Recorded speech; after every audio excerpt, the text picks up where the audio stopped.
झूठे काम को होने नहीं देंगे, सच काम को रुकने नहीं देंगे। किसका नारा है? विधायक जी ने बोला नहीं क्या?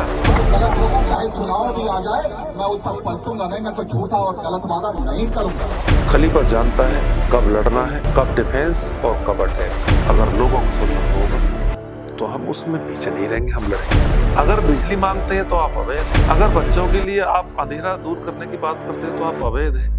वोट देने के समय आप वैध हो जाते हैं। जो मेहनत कश वर्ग है भारत में, उसको सुविधाओं से वंचित नहीं किया जाना चाहिए। नोएडा जैसे शहर में इतने इतने बड़े बड़े हादसे हो जा रहे हैं, कौन जिम्मेदार है? बनाने को तो किसी को बलि का बकरा बना दो, क्या और लोग जिम्मेदार नहीं है क्या? ये मानवता नहीं, ये दानवता है। अगर ये 8 फरवरी अगर काम नहीं करते हैं तो 9 फरवरी को हम फिर अनिश्चितकालीन धरने पर चलेंगे। नोएडा भारत का वो शहर जिस शहर में हर भाषा के लोग रहते हैं, हर प्रांत के लोग रहते हैं। यहाँ गरीब भी रहता है, अमीर भी रहता है। कोई आलीशान इमारतों में रहता है तो कोई डूब क्षेत्र में रहता है। कहने को तो ये डूब क्षेत्र है, कोई कच्ची कॉलोनी कहता है, कोई अवैध कॉलोनी कहता है। डूब क्षेत्र में दोस्तों थोड़े बहुत लोग नहीं बल्कि कई लाख जनसंख्या निवास करती है। और ये वो जनसंख्या है जो जब चुनाव आते हैं तो ईवीएम पर जाकर बटन दबाती है, और जब इसके बुनियादी सुविधाओं की बात आती है तो कहा जाता है कि ये अवैध कॉलोनियों में निवास करते हैं। लेकिन इस अवैध कॉलोनी को बनवाया किसने, ये सवाल है।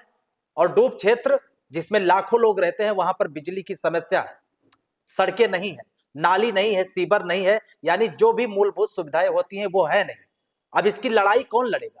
क्या डूब क्षेत्र में निवास करने वाले ये लाखों लोग सिर्फ ईवीएम पर जाकर बटन दबाने के लिए बने हैं, या फिर हम जो बात करते हैं कि हम विश्व गुरु बनने जा रहे हैं, विश्व गुरु के कैटेगरी में ये जनता भी आती है? इसी पर बातचीत करेंगे। और नोएडा में एक प्रकरण जो बहुत तेजी से उठाया जा रहा है, और किसान नेता सुखबीर खलीफा जी हैं जिन्होंने बीड़ा उठाया कि डूब क्षेत्र में जो लोग निवास करते हैं इनको बिजली दी जाए, सड़क मिले, पानी में, यानी जो भी मूलभूत सुविधाएं होती है। और इसको लेकर दोस्तों नोएडा में बहुत बड़ा आंदोलन भी होगा आने वाले समय में। उसी पर बातचीत करने के लिए हमारे साथ में सुखबीर खलीफा जी मौजूद है। सबसे पहले तो आपका बहुत स्वागत है जी, धन्यवाद आपका भी।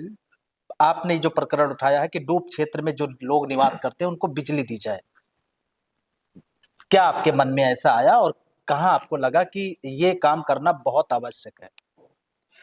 जब आप आत्मा के नजदीक पहुंचोगे तो यही धर्म की बात है। बस महर्षि वेदव्यास ने ऐसी बोला है, श्रूयताम धर्म सर्वस्वम श्रुत्वा चैव धार्यताम आत्मनः प्रतिकूलानि परेशान न समाचरेत। कभी धर्म का सार सुनो और धर्म उसको सुनकर धारण करो। अपनी आत्मा के खिलाफ व्यवहार मत करो। हमारी इच्छा होती है कि हमारे बच्चे आगे बढ़े, सब सुविधाएं मिलें, हम अपने बच्चों को देश का भविष्य बनाएं, सारी सुख सुविधाएं मुहैया कराएं। हर मेहनती लोग को क्या सोचने का अधिकार बनता है? निश्चित तौर पर छली कपटी जो दूसरों का धन लूटते हैं, मैं उनको दंडित करने की बात कहता हूं, परंतु मानवता के नाते जो कर्मठ लोग हैं, जो मेहनती लोग हैं, जो देश के विकास में अपनी पूरी भागीदारी सुनिश्चित करते हैं, सुबह से शाम तक पसीना बहाते हैं और पसीना बहाकर ये सोचते हैं कि हमारे बच्चे सुकून से रहें, हम अपने बच्चों को भगवान पढ़ा पाएं, ये उनका एक जीवन होता है। उस तरह से उसमें हम अधिकारी वर्ग, दूसरे ऐसे लोग जो उनकी मेहनत की कमाई में किसी तरह भी उनको शोषण के आधार में लेके आते हो, तो मैं इसको दुष्टता समझता हूँ। यही राक्षसपना है। वे ही मनुष्य दैत्य, राक्षस और पिशाच आदि है जो मन से कुछ और सोचते हैं, वाणी से कुछ और बोलते हैं, करते कुछ और हैं। निश्चित तौर पर एक भी शख्स मुझे ऐसा नहीं मिला। जिस दर पे मैं गया सभी ने ये बोला कि भाई डूब क्षेत्र के लोगों को भी, डूब क्षेत्र कुछ नहीं है, पुस्ता पार के लोग हैं और बड़ी बड़ी अट्टालिकाएं 100 गज की दूरी पर नदी से बनी हुई है, वो डूब क्षेत्र में नहीं आती। ये एक मील दूर की दूरी पर है और तब भी ये डूब क्षेत्र में आते हैं। खैर मुझे पता नहीं इनकी क्या धारणा है, परंतु मैं ऐसा सोचता हूँ कि जो मेहनत कश वर्ग है भारत में, उसको सुविधाओं से वंचित नहीं किया जाना चाहिए। और ये बिजली की सुविधा क्या है ये भाई? अगर बिजली मांगते हैं तो आप अवैध हैं। अगर बच्चों के लिए आप अंधेरा दूर करने की बात करते हो तो आप अवैध हैं। वोट देने के समय आप वैध हो जाते हैं। दूसरे जो है, जब रजिस्ट्री होती है 25-25 गज की जो मेहनत, अरे अपने सारे जीवन की कमाई और उसमें खर्च कर देते हैं। अपने बच्चों को एक आसियाना देने की कोशिश करता है हर आदमी। नोएडा जैसे शहर में आकर आपने कोई ऐसी व्यवस्था बनाई नहीं है कि भाई मेहनत का वर्ग के लिए आपने कहीं कोई इस तरह के फ्लैट या ऐसी कोई जमीन या कोई प्लॉट या मकान मुहैया कराए हों ताकि वो सस्ते उसमें रह सकें। फिर जब आपने बस्तियां बसवा दी हैं तो फिर उनको उजाड़ने का, उनको शोषण करने का अधिकार किसको प्राप्त है? इसमें मैं ऐसे समझता हूं कि जो भी अधिकारी, जो भी नेता, जो भी लोग उनका शोषण कर रहे हैं, निश्चित तौर पर ये मानवता नहीं, ये दानवता है। और भारतीय किसान परिषद निश्चित तौर पर मानवता के साथ खड़ा है। अगर लोगों का शोषण होगा तो हम उसमें पीछे नहीं रहेंगे, हम लड़ेंगे उसके खिलाफ। अब ये जो आपने कहा है कि बिजली दिलवा के ही इनको तब हम बैठने वाले हैं, कब से क्या आप पंचायत करेंगे, प्रदर्शन करेंगे? विधायक से आपने अभी मुलाकात की थी, सांसद से भी आप मिले थे, उन लोगों की तरफ से क्या कहना है? क्या डूब क्षेत्र के जो लोग हैं उनको बिजली दी जानी चाहिए? पहली बात तो ये है कि मैं ऐसा ही सोचता हूँ, खुद ही को कर बुलंद इतना कि खुदा बंदे से पूछे बता तेरी रजा क्या है। फिर भी एक लोकतंत्र है और लोकतंत्र में हमें लोगों से बात कर करके ही कोई व्यवस्था आगे बढ़ानी चाहिए। ये लोग मेरे पास में आए, मैंने जगह जगह पंचायत करी। उनका एक पीड़ा है कि हमारे बच्चों का हक छीना जा रहा है, हमको लाइट नहीं दी जा रही है, हमको पानी से वंचित किया जा रहा है। तो मेरे अंदर भी एक बात गई, भाई ये तो गलत बात है। और उसके लिए मैंने जगह जगह पंचायत करी और पंचायत के माध्यम से हम जो है यहाँ का जो गौतम बुद्ध नगर का जो बिजली का चीफ है उसके पास पहुंचे। उसने भी इस बात को माना कि लोगों का शोषण हो रहा है। हर घर में से 500-500 रुपए, 1000-1000 रुपए की जो बड़े बड़े घर हैं उनमें 2-2000 रुपए, जिनमें एसी लगे हैं उनमें 4-4 हजार रुपए बिजली के नाम पर उगाही हो रही है। और वो राजस्व की करोड़ रुपए की हर महीने हानि हो रही है। और वो चूना लगा रहे हैं, राजस्व को, सरकार को चूना लगा रहे हैं ऐसे अधिकारी। उन्होंने माना है कि अब आगे से ऐसा नहीं होगा। खैर मुझे पता नहीं, मैं एमडी के पास दिल्ली वहां मेरठ गया, वहां उन्होंने माना कि हाँ लाइट मिलनी चाहिए। मैं सांसद महोदय के पास गया, उन्होंने बोला कि हाँ इनका अधिकार बनता है। संविधान ऐसा कहीं नहीं कहता कि उनको लाइट या बुनियादी सुविधाएं से वंचित किया जाए। विधायक जी के यहाँ भी गए तो उन्होंने भी यही बोला, जी मैं लगा हुआ हूँ। खैर वो किस हिसाब से लगे मुझे पता नहीं। लोगों ने हमको ये बोला है कि आप हमारा साथ दीजिए, तो हम सच्चाई के तौर पर उनके साथ में हैं। अगर लाइट नहीं मिलेगी तो खलीफा तो पीछे हटने वाला नहीं है, कम से कम लड़ेंगे, पूरी तरह से लड़ेंगे। पंचायत में ये निश्चय हो चुका है कि हमने 1 महीने का समय दिया था इनको, 1 महीना में इन्होंने कुछ नहीं किया है। अब दोबारा फिर हमने महापंचायत बुलाई और महापंचायत बुलाने के बाद में हमने ये निश्चित किया कि अगर ये 8 फरवरी तक का हमने फिर समय दिया, अगर काम नहीं करते हैं तो 9 फरवरी को हम फिर अनिश्चितकालीन धरने पर चले जाएंगे। दोस्तों एक लाइन है, किसी ने कहा है कि मिली थी जिंदगी किसी के काम आने के लिए, पर वक्त बीत रहा है कागज के टुकड़े कमाने के लिए। सवाल यह है कि लोग इतने व्यस्त हैं इस शहर में, किसी को ऐसे लोगों की परवाह नहीं है, और सुखबीर खलीफा ही क्यों डूब क्षेत्र का मुद्दा उठा रहे हैं। सवाल यह भी है कि क्या जो किसानों के मुद्दे लेके आप अथॉरिटी पे बैठे थे, प्रदर्शन चल रहा था, वो सब सुलझ गए, फुर्सत हो गई, डूब क्षेत्र के मुद्दे उठा रहे हैं। दर्द अपने हाल से तुम्हें आगाह क्या करूं, जब सांस भी ना ले सकूं तो मैं आहे क्या करूं। ये दर्द है जनाब। ये कोई ये थोड़ी है कि मेरे अलग मुद्दे हैं, उसके अलग मुद्दे हैं। आत्मा में अगर आपके पीड़ा होती है तो आप हर गलत का आपको विरोध करना चाहिए। ये अलग बात है कि कोई काम हुआ नहीं हुआ, कितना हो पाए कितना नहीं। क्योंकि हम गीता ऐसे ही बोलती है, कर्मण्येव अधिकारस्तु मा फलेषु कदाचन। हम कर्म करने में अधिकार रखते हैं और कर्मों की कुशलता ही योग है।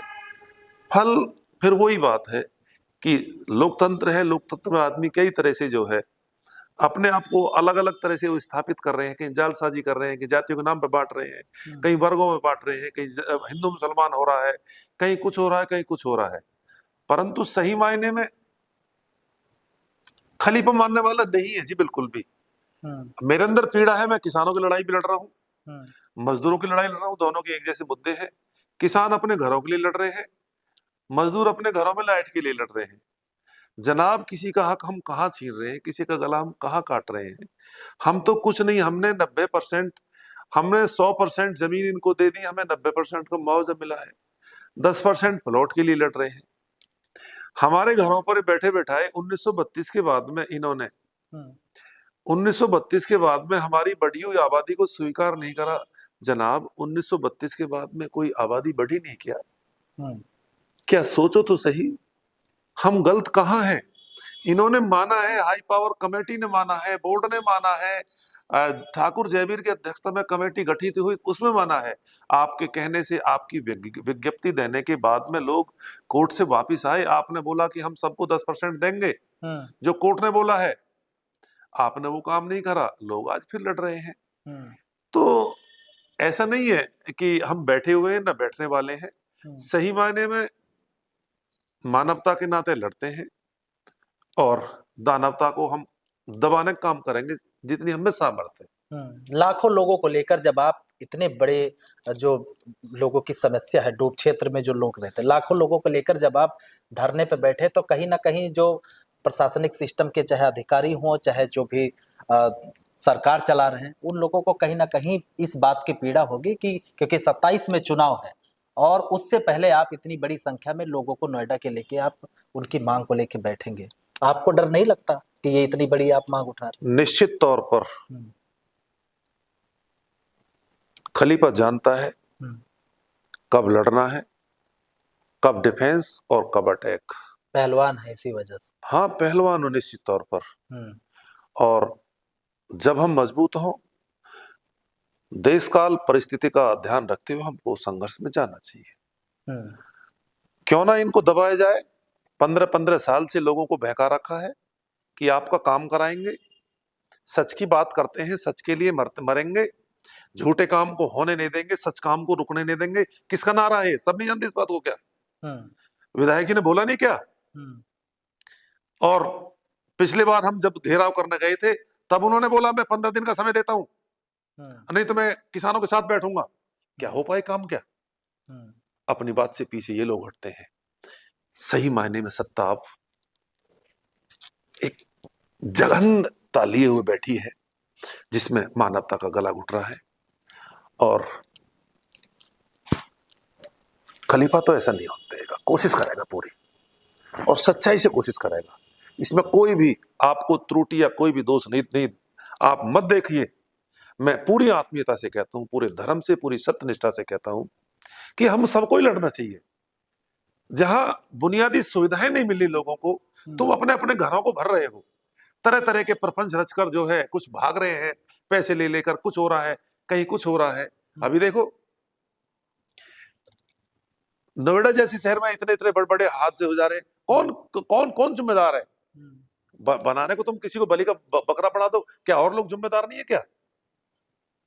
तो सही मायने में अपनी वेदना जहां तक है, बात वही है। कई आरोपों का भी सामना करना ये राहें जहां तक जाएंगी, ये राहें जहां तक जाएगी, रागीर वहां तक जाएगा। तुम दरिया से क्या पूछ रहे हो कि नीर कहां तक जाएगा? खींच धनु की डोर, निशानो साधो अपनी मंजिल का, बाकी बाद में देखेंगे कि तीर कहां तक जाएगा। ये क्या पूछते हो सुखबीर खलीफा कर पाएगा नहीं कर पाएगा? खलीफा ये भी लड़ाई लड़ पाएगा, किसानों की लड़ाई लड़ लेगा, खलीफा मजदूरों की लड़ाई लड़ लेगा। अरे मेरी वेदना भाई, मैं लड़ूंगा, जितना मुझसे बन पड़ेगा मैं लड़ूंगा। कई आरोप भी लगेंगे फिर जब ऐसी लड़ाई आप लड़ेंगे तो कैसे सामना करेंगे? कौन कहता है जनाब आगे चलने वाले को हमेशा जहर पीना पड़ता है, और सही मायने में दिए को खुद जलना पड़ता है और प्रकाश दूसरों को देना पड़ता है। जो भी ठेकेदार बनना चाहे, मानवता के नाते उसको जहर पीना पड़ेगा, दुख तकलीफ उसको उठानी पड़ेंगी, तब आप जाकर दूसरों का हित कर सकते हो। अब आप ये समझते हो कि मैं अच्छा काम भी कर दूं और मुझे कोई परेशानी नहीं हो, ऐसा तो नहीं हो सकता।